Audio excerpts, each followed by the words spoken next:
Bienvenidos a nuestro podcast, Preguntas de Semana,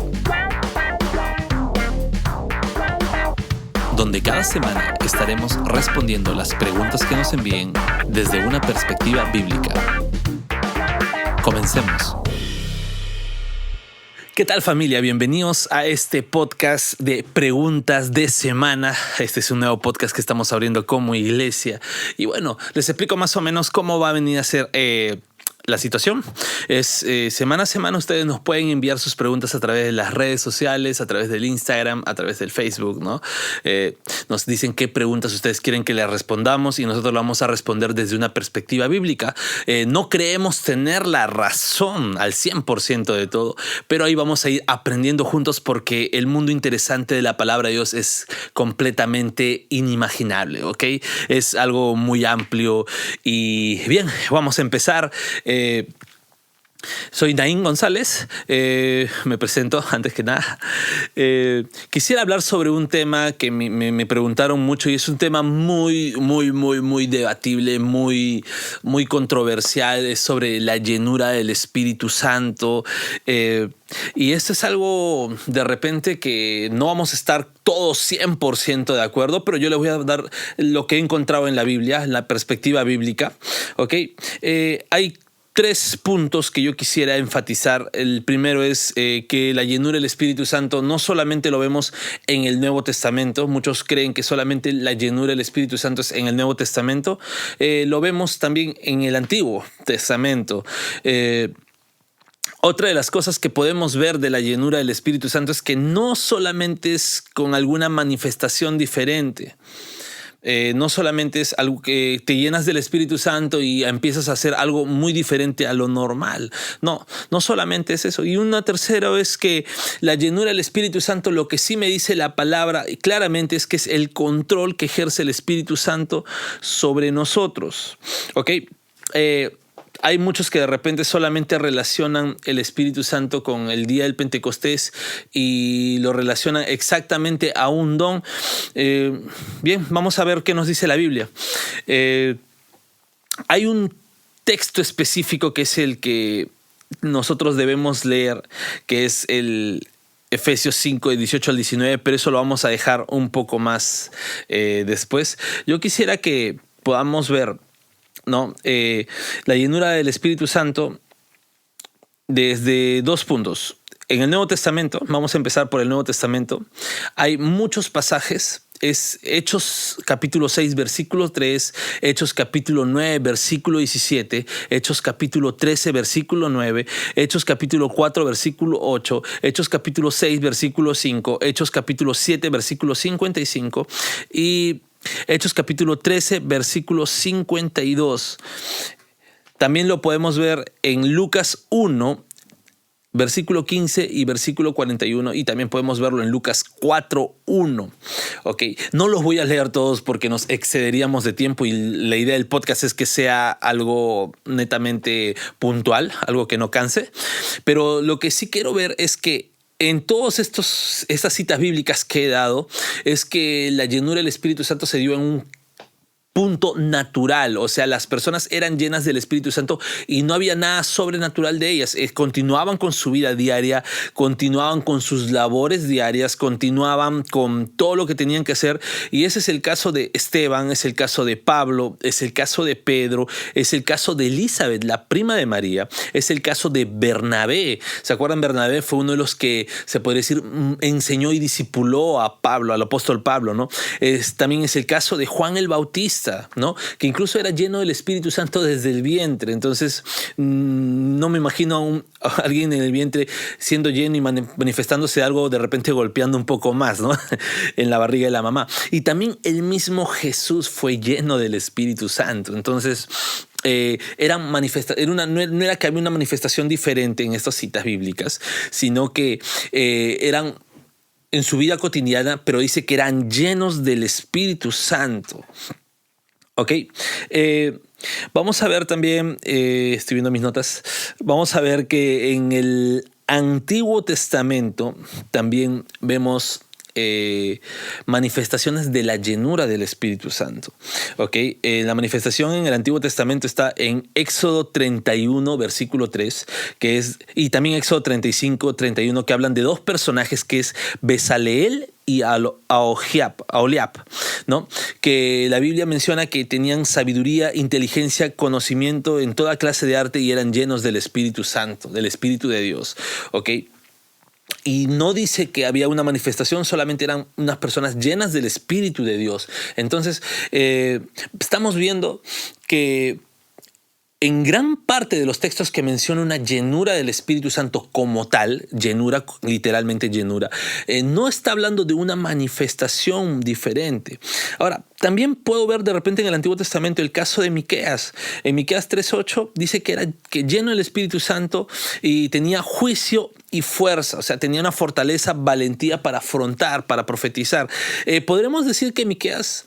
Sí, podríamos decir que algunos pueden decir, no, él estaba lleno del Espíritu Santo de una manera normal en su vida diaria, pero tú dices, no, pero la llenura le dio fortaleza y valentía para que profetice. Genial, podemos poner que sí, Miqueas también fue lleno del Espíritu Santo e hizo algo fuera de su estado natural. La Biblia no es tan específica en eso, pero podemos asumirlo de esa manera. También vemos que el Espíritu Santo en la llenura, y esto vamos a irnos más al Nuevo Testamento, que son los textos más usados, la llenura del Espíritu Santo viene con una manifestación un poco diferente. Por ejemplo, en Lucas 1, versículo 67, habla que Zacarías, el padre de Juan el Bautista, fue lleno del Espíritu Santo y profetizó.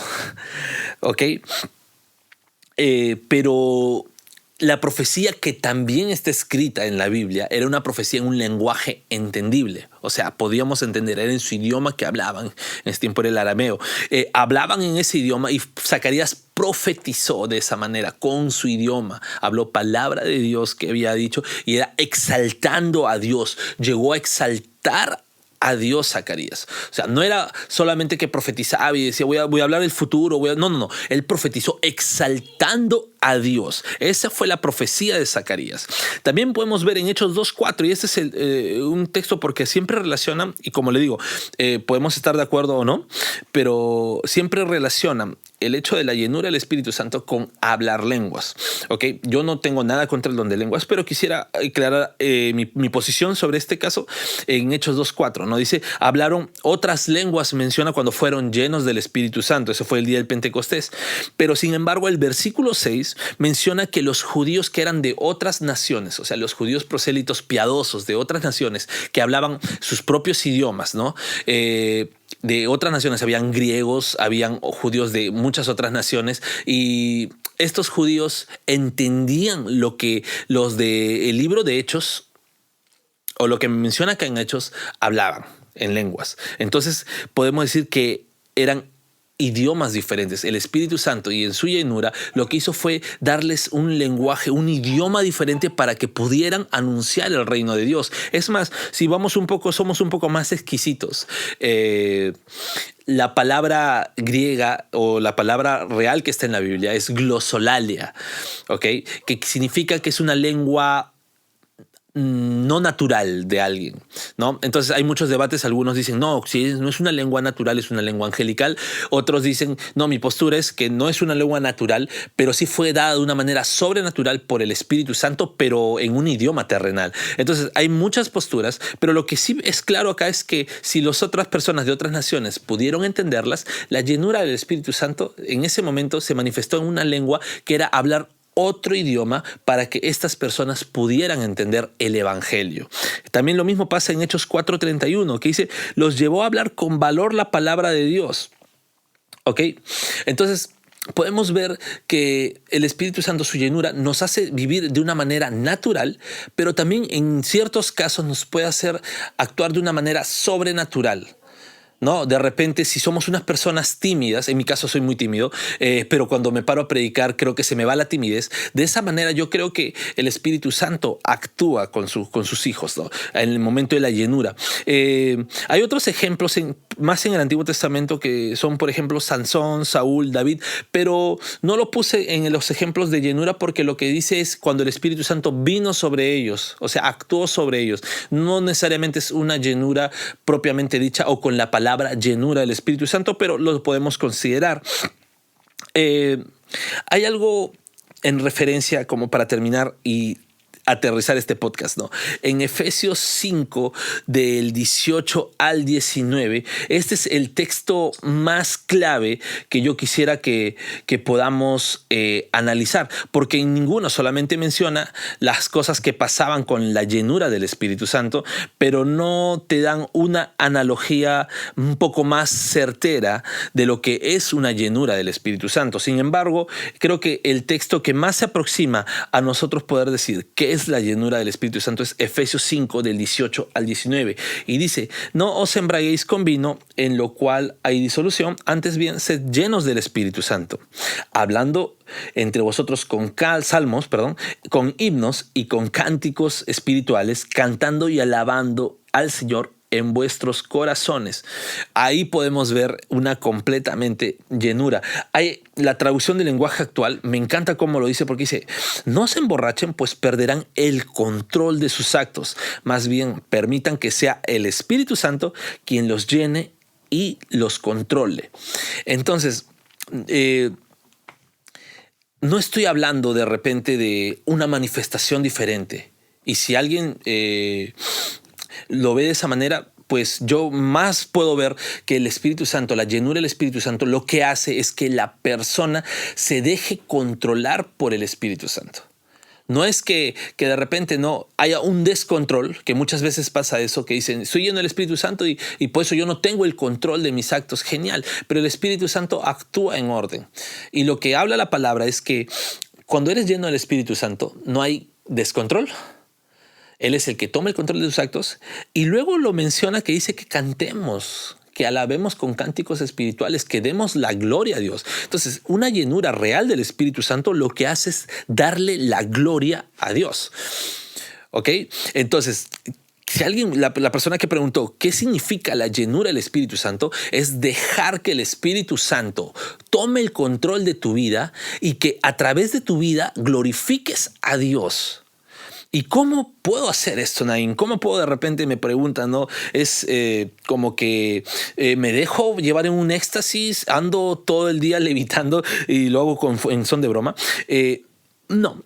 Justo en los capítulos 5 y 6 de Efesios, lo que acabamos de leer, habla más sobre nuestro comportamiento como personas y cómo la llenura del Espíritu Santo afecta en nuestra relación con la sociedad. Entonces, ¿qué significa ser lleno del Espíritu Santo? Déjate controlar por el Espíritu Santo. ¿Ok? Que Él tome el control de tu vida, que a través de ese control glorifiques a Dios. Pero ese control, esa honra y esa gloria que tú le vas a Dios se va a manifestar en tu relación. Si tienes un esposo o una esposa, con tu esposo o tu esposa, se va a relacionar esa manifestación del Espíritu Santo, esa llenura en tu relación como padre e hijo, o si eres hijo con tu padre, se va a relacionar en tu área de trabajo, seas empleado o seas jefe. Eso lo podemos encontrar leyendo todo el capítulo 5 y 6 de Efesios. Entonces, la llenura del Espíritu Santo lo que te va a llevar es a tener un buen testimonio, una buena relación, y que a través de todo eso tú te dejes controlar tus acciones, tus reacciones, todas las decisiones que tomas por el Espíritu Santo, y eso va a glorificar a Dios. Esa es la llenura del Espíritu Santo. ¿Ok? No sé qué opinas. Si tienes algo que comentarlo, lo puedes hacer en la descripción. Puedes mandarnos igual mensajes por interno, con mucho respeto, por favor. Y no necesariamente debes estar de acuerdo. Yo te doy mi posición bíblica. Somos hermanos. Si creemos en Jesús, que Jesús es nuestro Salvador, somos hermanos. Así que de repente opinas diferente, bueno, déjalo en tus comentarios. Puedes enviarnos más preguntas y sobre todo no te olvides de seguirnos en nuestras redes sociales. Estamos en Facebook como Bread Life y en Instagram como @BreadLifeFamily. Okay, Dios los bendiga. No se olviden de suscribirse y compartir el video. Esperamos que sea este podcast nuevo de mucha bendición para ustedes. Dios los bendiga. Gracias por escuchar nuestro podcast Preguntas de Semana. no olvides que cada semana estaremos respondiendo las preguntas que ustedes nos envíen a través de nuestras redes sociales. Síguenos en ellas. En Instagram estamos como @breadlifefamily y en Facebook como BreadLife. No olvides compartir y recomendar nuestro podcast. Nos vemos en un nuevo episodio de Preguntas de Semana.